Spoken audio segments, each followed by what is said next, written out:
Hi friends, welcome to this slow stitching video where I'm going to be working on my Roxy's Journal of Stitch Volume 6 Field Notes.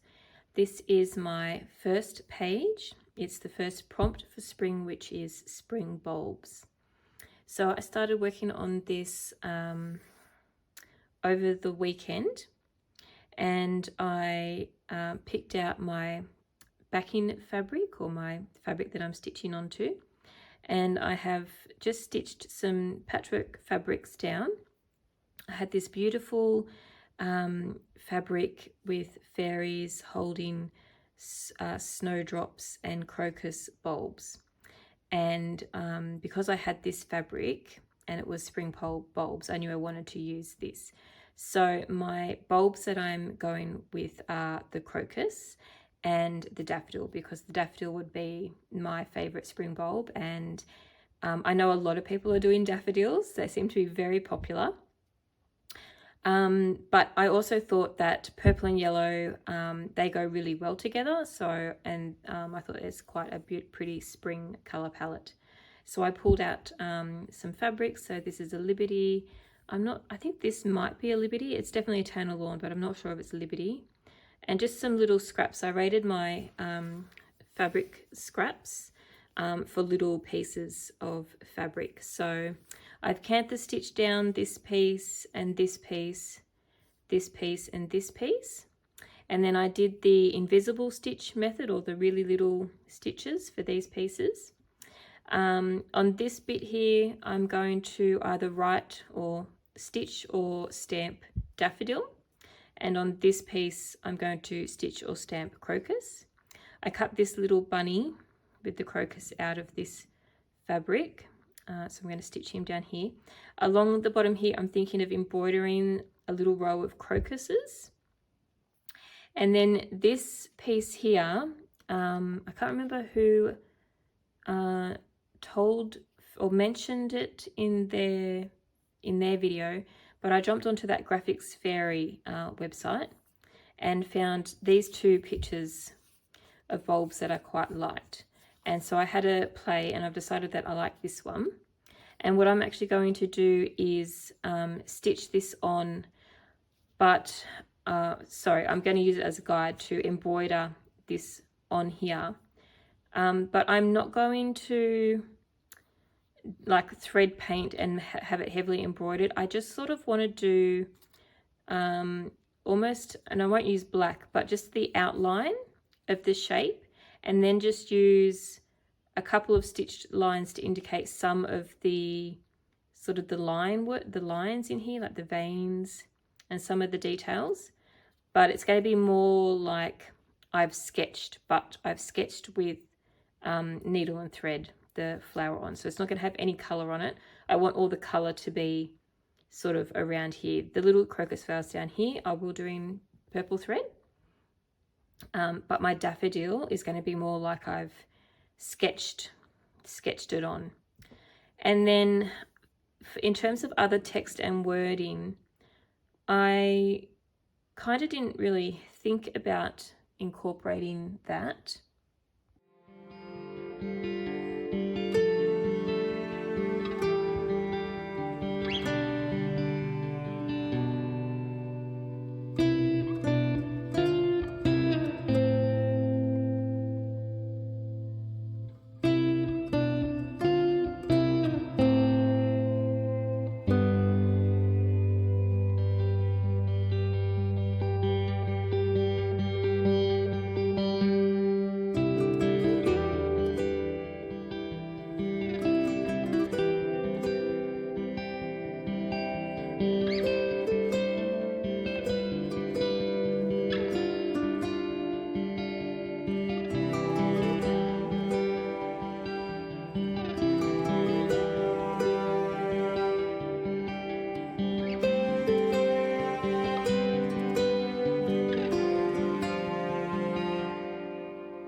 So we're totally going old school with the transferring my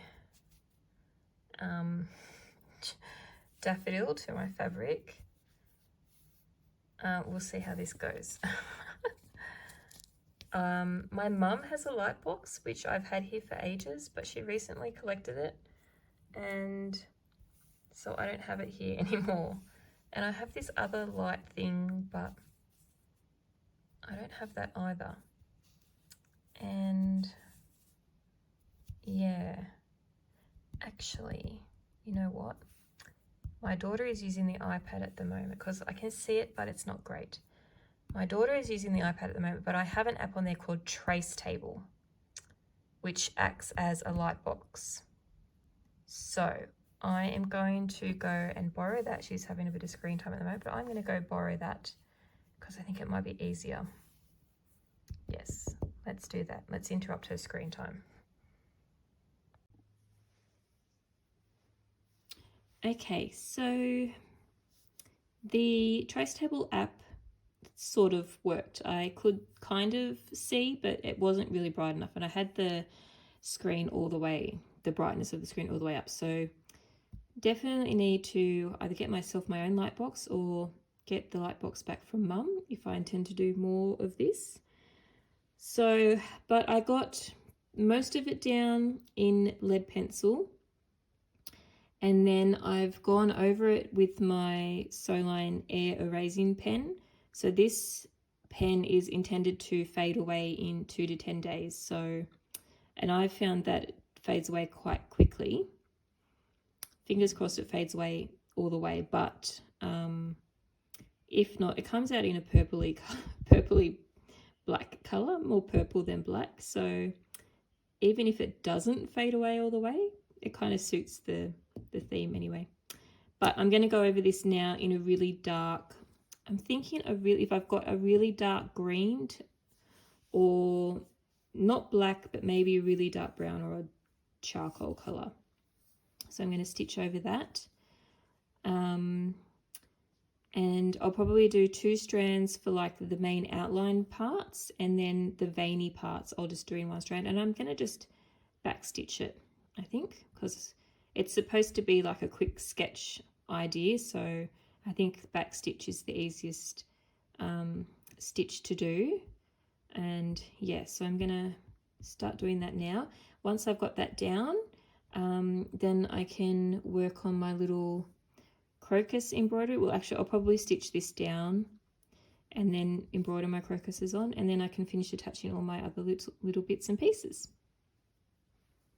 And so I stamped the daffodil and I stamped on the crocus, and I was hoping to maybe stamp the month September because that's our first spring month, and I was thinking up here, but then I don't kind of think I've got enough room, and I don't want to do it on that piece of fabric, and I don't want to do it there. So maybe it could be on my bit that I put here. Actually, I could stamp it going down that way. That's an idea. On my little pocket, that's where I'll put it.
Now I apologise for the lighting, but it's getting towards the afternoon now, and being we're in winter, my studio is not as bright and light as it normally is, so I've had to plug a lamp in because I just cannot see otherwise.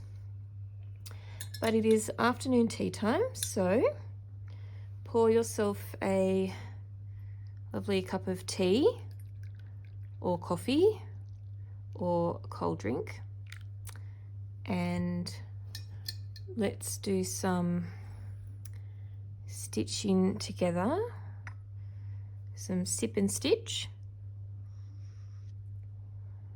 That was a fake sip because I realized that's boiling water and it's way too hot for me to drink just yet. So I will let my tea cool down a little bit. But okay, so I've started my daffodil embroidery, and I've put it in a hoop because I definitely find stitching a lot easier in a hoop, especially if I'm doing some kind of embroidery stitching. I did kind of struggle a little bit holding this just in hand to stitch. I'm not sure I'm used to that process yet, but anyway, I'm going to keep stitching my daffodil. So cut some more thread. So I decided to go with the dark brown thread. I didn't really have a dark enough green that I thought would be suitable, but I quite like the dark brown because it was supposed to be as if I'd sketched this daffodil into my journal. So normally if you're sketching, it would be in an ink pen, or you'd be sketching in pencil. So I had a grey that I could have used, but I decided to go with the brown. I thought the brown was just a little bit nicer, not as heavy as black, or the grey I had was just, it was a little bit too blue for my liking. So I'm going to get my thread ready. This is a new kind of video for me. I've been watching a lot of slow stitching videos. I've been finding a lot of new accounts through participating in the Roxy's Journal of Stitch. So I've been following along a lot of other slow stitchers. So it's kind of a new concept for me to sit and with the camera overhead and just chat away. So I hope you enjoy it if you are watching. If you've discovered me through the Roxy's Journal of Stitch hashtag, welcome to my channel. For anyone who is new here, I am predominantly an EPPer, which is English paper piecing. And if you're not familiar with that, that is a patchwork quilting method or patchwork method that's stitched entirely by hand. So I'm not new to the process of slow hand stitching. I revel in it. In fact, I'm just going to move my tea. I feel like I'm going to dip my stitching in that, and I hope you just have to keep checking that I'm in frame. Yes, so I am predominantly a hand piecer, and so I use paper templates to stitch together and make quilts. I've got quite a few quilts on the go at the moment, but I also enjoy doing mini EPP. So with that, I am stitching smaller scale shapes together, and I've become a little bit known for my tiny EPP. These little flowers that I'm going to incorporate have been English paper pieced using 1/4 inch hexagons. So, and that's another thing that I want to do with this slow stitch project. My Field Notes journal is, I definitely intend to incorporate English paper piecing into as many of the pages as I can through different ways and different shapes. So that will form part of my experimentation. I've been wanting to experiment with English paper piecing and other methods of slow stitch for a while, and I have done a little bit already. I have created some designs that have embroidery in them. My Garden Friends pattern is one that includes little embroidered insects scattered among some hexy flowers. And I enjoy experimenting with different stitch methods over the top of my English piecing. I've done sashiko, I've done sort of stitch design inspired by black work. So yeah, I very much enjoy doing any kind of hand stitching. So most of what you'll see on my channel is my English paper piecing. But now there'll also be slow stitch, and there'll be probably more embroidery as well as I get better with my embroidery skills. So I hope you, if you're new here, do consider subscribing so that you get to see all of the things that I'm up to. And of course, as a little bonus for me, it helps my channel grow and get discovered, and it helps to build a lovely community of stitchers over here at the Maker Stash YouTube channel. So I'm going to carry on stitching, and I'll check back in with you again soon.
Okay, so it's the next day now, and I spent a little bit of time yesterday afternoon and last night finishing the embroidery of my daffodil, which I'm really happy with how it came out.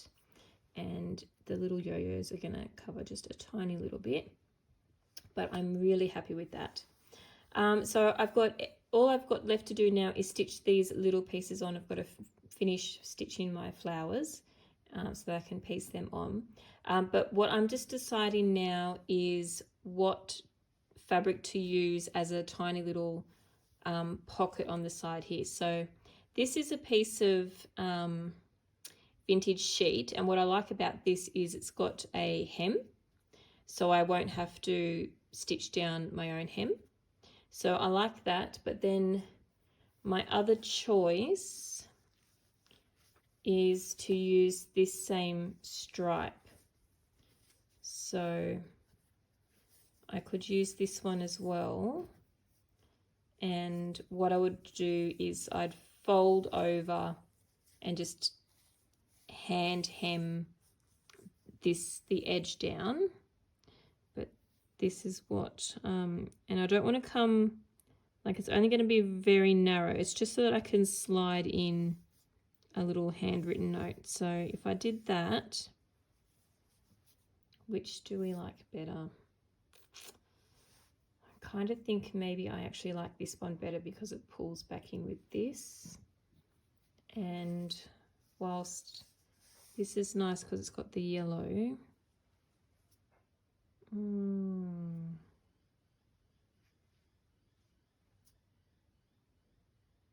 this one is a bit less, it blends in I think a little bit better because it's got a lot of the white background. But then will it look nicer to have? I think I like this one. I think it creates almost like a border edge, similarly to how these fabrics over here create a border edge. Yeah, I think I like this one, so I'm going to use this one. So what I'll do is I'll trim enough that I need, and I'll hem it, and then I will stitch it down here and along the edge and along this edge, and then the lace will go over the top because I want the lace to hang off the edge of the page so that it will be seen when the book is closed. I want to have little bits that sort of stick out. So I'm going to do that. So that will go over there like that. Okay. All right, I like that. I think I'm going to use that one. All right, so I apologize again. It's late in the afternoon while I film this, but you know, if I waited for the perfect time of day when I have really nice light in the studio, I would only have like an hour of time to film and share what I'm working on. So we're just going to go with the artificial light, and when my page is finished, I'll do a nice little video of it in really nice natural light. But for now, I'm having my afternoon tea, and so yeah, get your cup of tea ready or drink of choice, and let's sit and do a little bit more stitching.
So I've just done a simple hem on what's going to be my little pocket, and I'm just going to pin it in place because I'm not going to stitch it down just yet.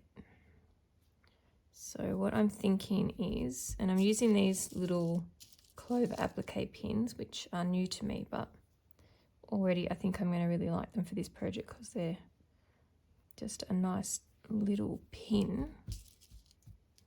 Really good. So what I've done is it's where I've placed my pocket. So it's only it's not a very deep pocket, but it's just to hold a card in, a written card. And then what I've done is I've made it bigger, and I'm going to fold this over, and I decided to do that so it gives me a nice neat edge on that side, and then I won't need to finish that edge in any way. I'm going to pin it on the back as well, and I'm not going to stitch this down yet, because what I'll do is I will stitch it down when I sandwich all of my layers together. So my concertina page layer and my patchwork back page layer. I will stitch this down when I do that, because to do that I will have to do stitches all along the outside edge. So, and because I will need to stitch this along the outside edge, I will wait until I need to put those layers together. So there we go. There's my little, what will be my little pocket where I can slide something in. So thinking about that too, I might not stitch this on at all yet until I'm ready to sandwich all my layers together again, because I will use the stitches to stitch this down to stitch all the layers together. So this will be put aside, or I'll keep it wrapped up in this page so that I know that I was going to use that down the bottom there. Okay, so we're going to keep that aside. Okay, so that's done.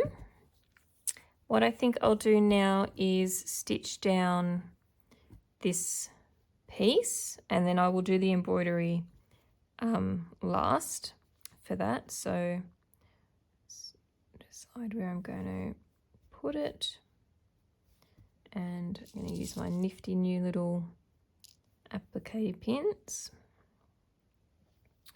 just to hold it in place while I stitch that down.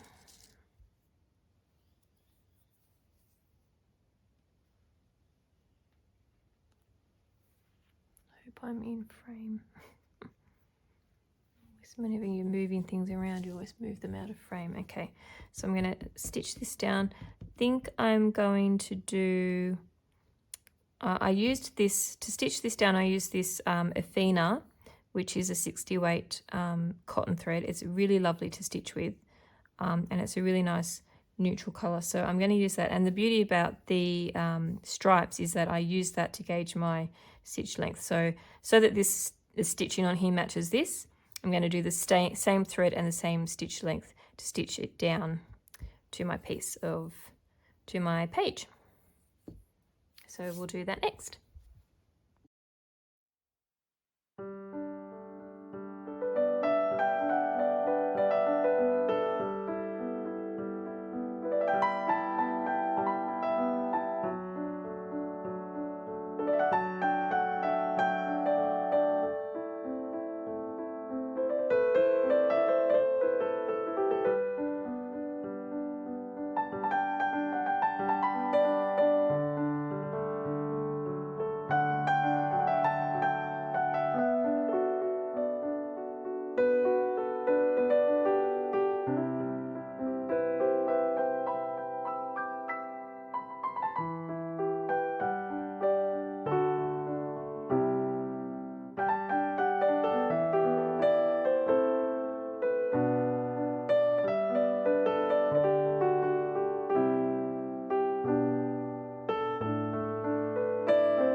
So welcome to a new day.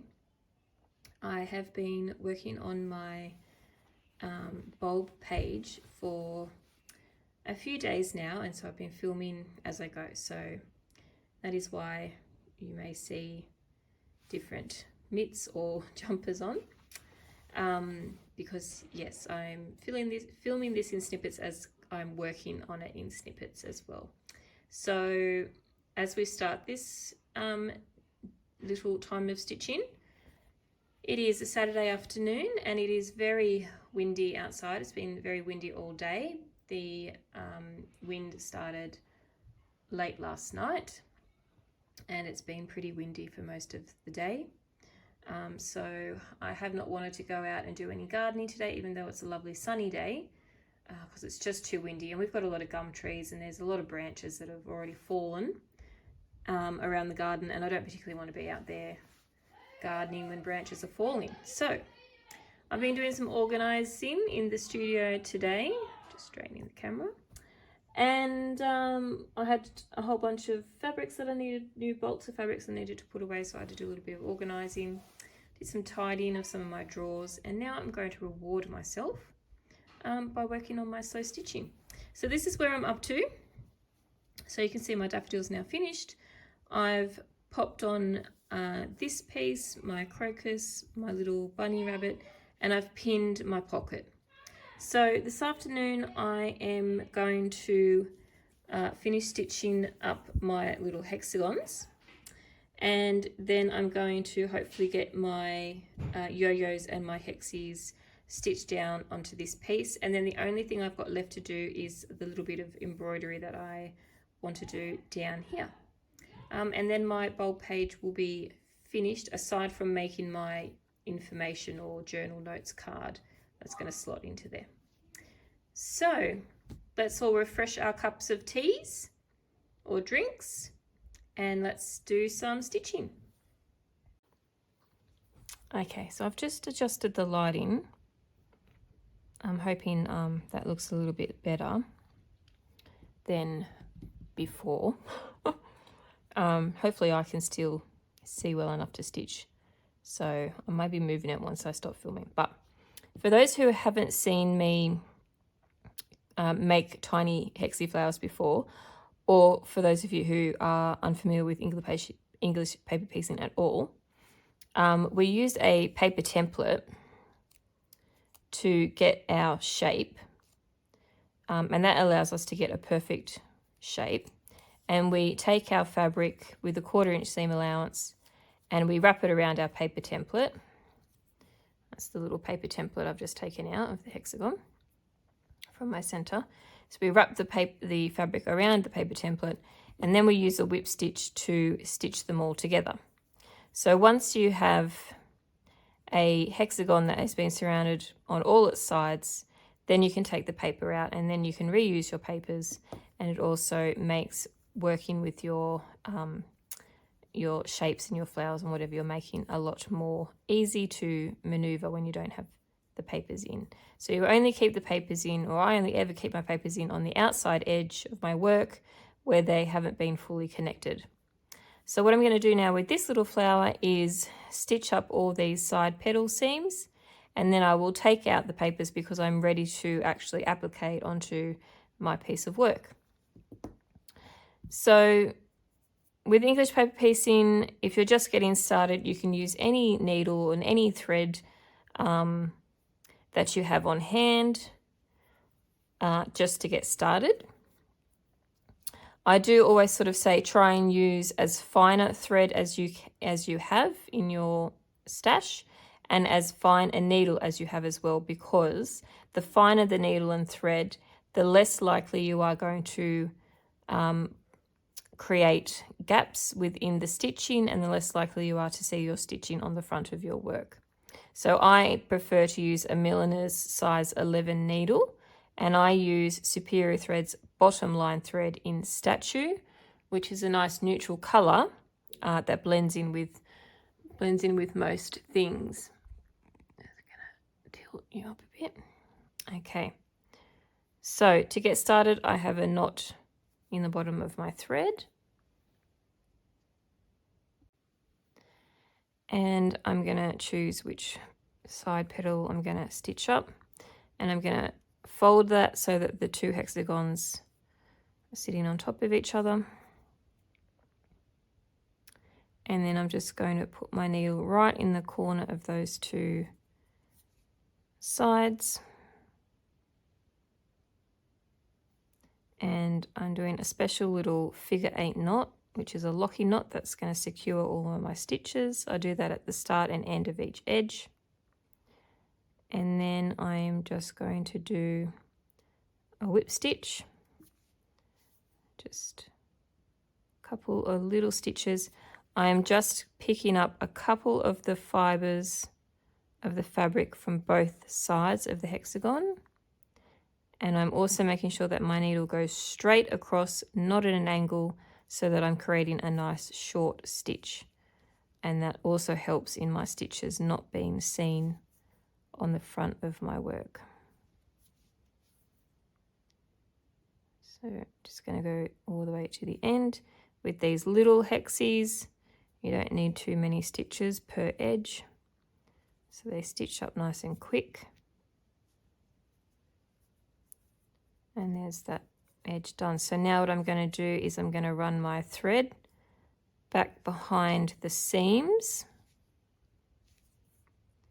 And I'm going to take it to the next point where I need to stitch. And I am going to now stitch up that edge. Again, I'm going to do my special knot.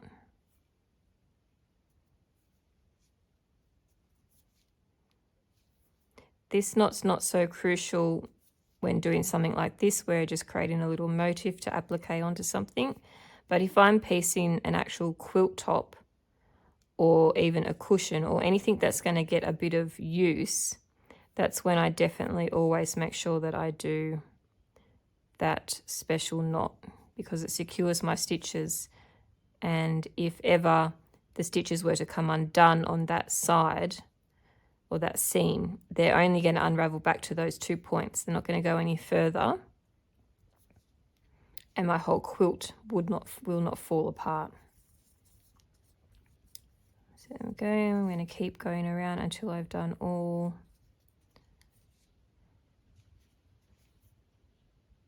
of the sides.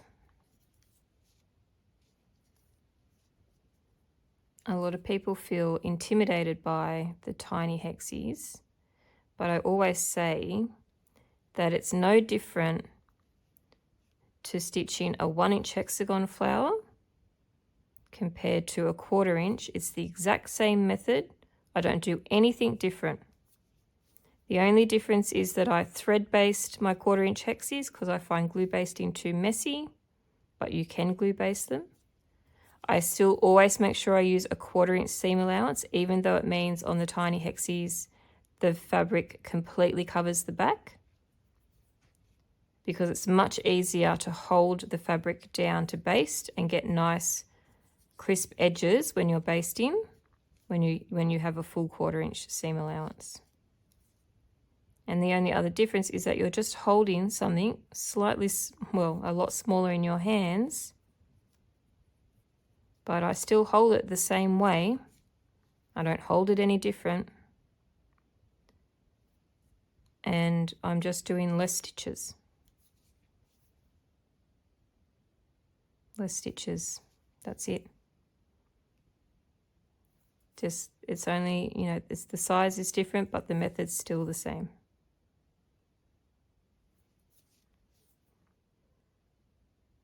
And if you can see to stitch a 1-inch hexie, then you can totally, oh, I've lost my thread there. You can totally see to stitch a 1/4 inch hexie.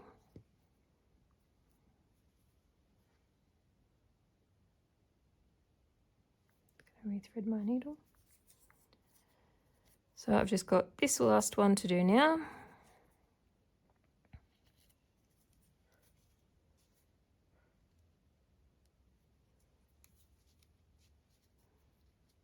I find English paper piecing wonderfully soothing, and it's kind of like my meditation.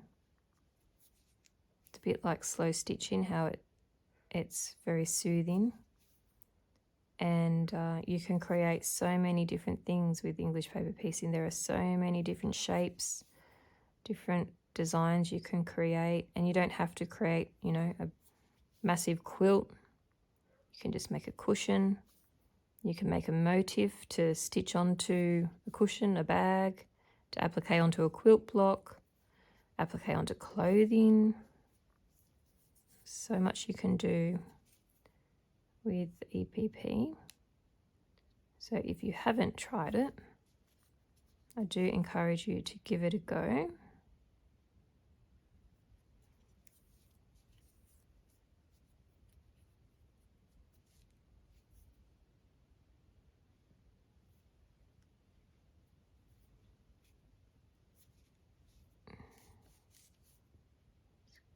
Try and move that little basting thread out of the way.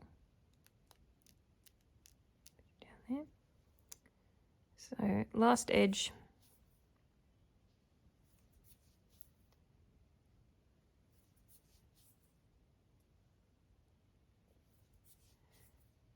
Nearly done. And do my last locking knot. Grab those two threads. Okay. Alright, so now what I'm going to do is just tie a knot at the base, a double knot, just to end my stitching. Just to pull that thread out. And then I just weave my needle and thread back through the folds again before I cut off the thread.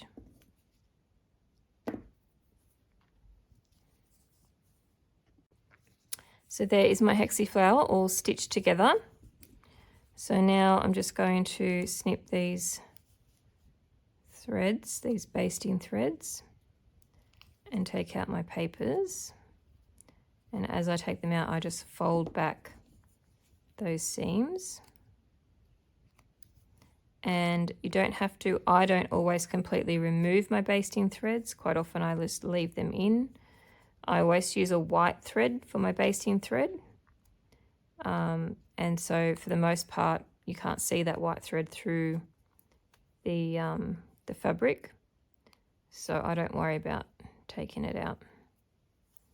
It's just an extra step that I can avoid doing because it is a slow craft, but if there are shortcuts that make it just a little bit quicker and easier, then I'm going to use them. And you see my embroidery scissors are very handy for snipping those threads and then flicking those papers out. And it means I can flick out my papers without ruining them, so I can use them again, and also keeps my flower nice and neat. So there we have it. There's my flower ready to applique.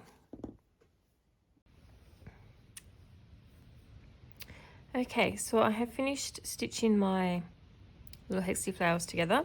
So now I'm just going to lay all my little bits out again, just to make sure that I'm happy with the final placement where I was going to stitch them all.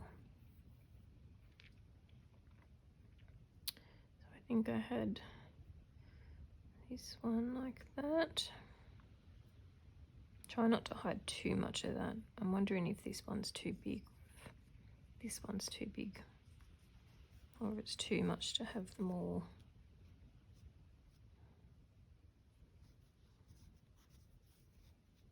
Yeah, use this tiny little white one. Kind of creates the bulb. Or do I use a smaller purple one?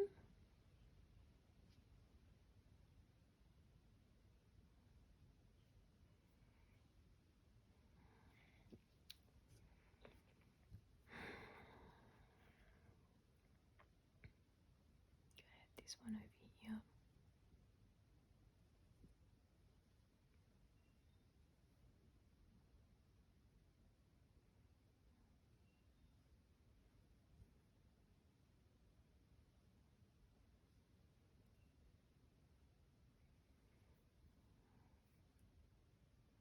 too many? Maybe there's too many.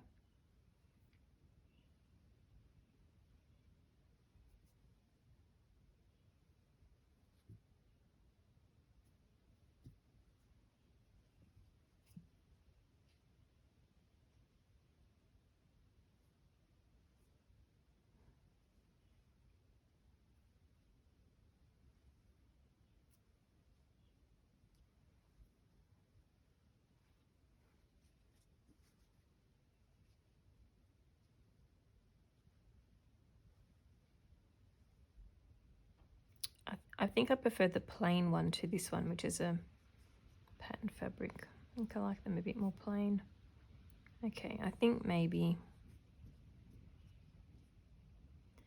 yeah, I think the darker one to pull in the darker. Okay, I think that would be good because that gives me then this whole area to slot my card in. Okay, so this is the layout that I'm going to go with. So I will start stitching them down now. I'm going to use my bottom line thread, which is what I use for a lot of applique, with my milliner's needle because I want to do invisible applique for this. I don't want to really see the stitches at all. So as well as my English paper piecing, I love this thread for applique. So that's what I'm going to use. So we'll put these ones aside. We might be able to use them down the track and we'll get these stitched down.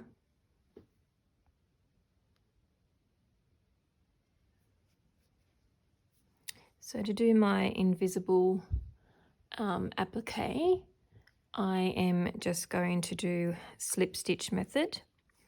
So I've come up through the back of my work and I've just come up on the edge of my yo-yo there. And then I'm going to go straight back down and rock my needle up and come up again into the edge of the yo-yo.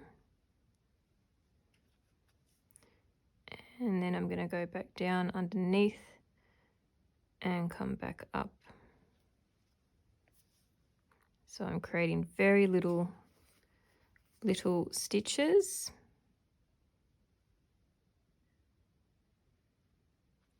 That won't be seen.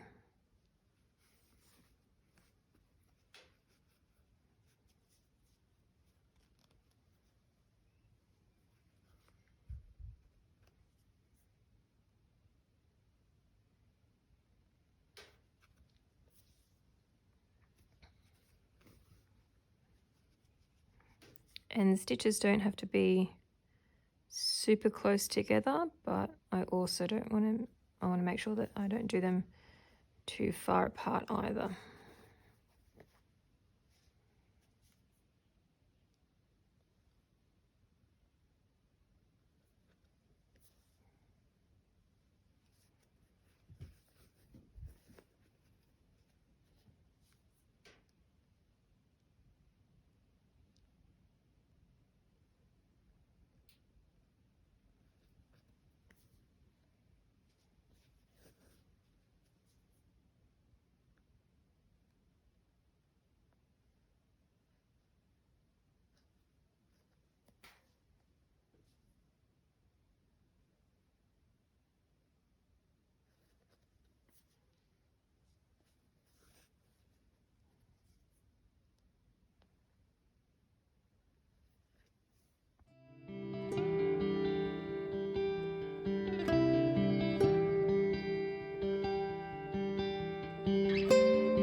So here we have my finished first page for my Roxy's Journal of Stitch field notes.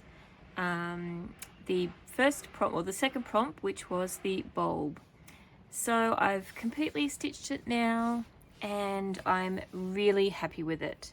There are 3 things I have left to do. So I need to stitch the lace onto the bottom that I'm going to use.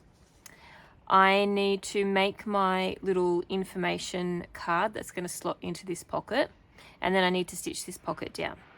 I haven't made my information card yet. I'm going to work on that behind the scenes, in between prompts. And I don't want to stitch this down or the lace down yet until I've pieced my back.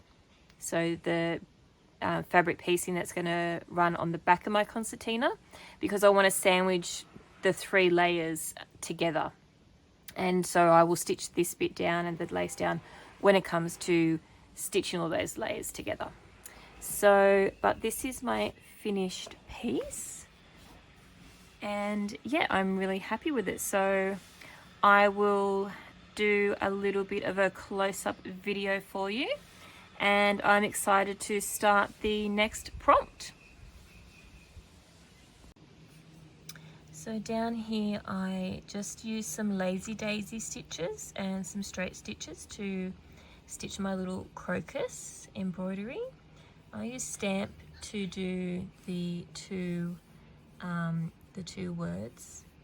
I've done some decorative cross stitches here, cantha stitch, some invisible stitches for the little bunny, this piece, invisible stitches for here. I did slip stitch applique, so invisible applique for the my little hexy flowers.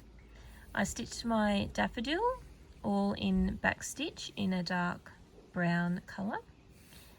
More cantha stitch here, slip stitch applique, a little invisible stitch in here and here, and slip stitch applique here for the other flower. So really happy with all my stitching, and yeah, I love how it's come together.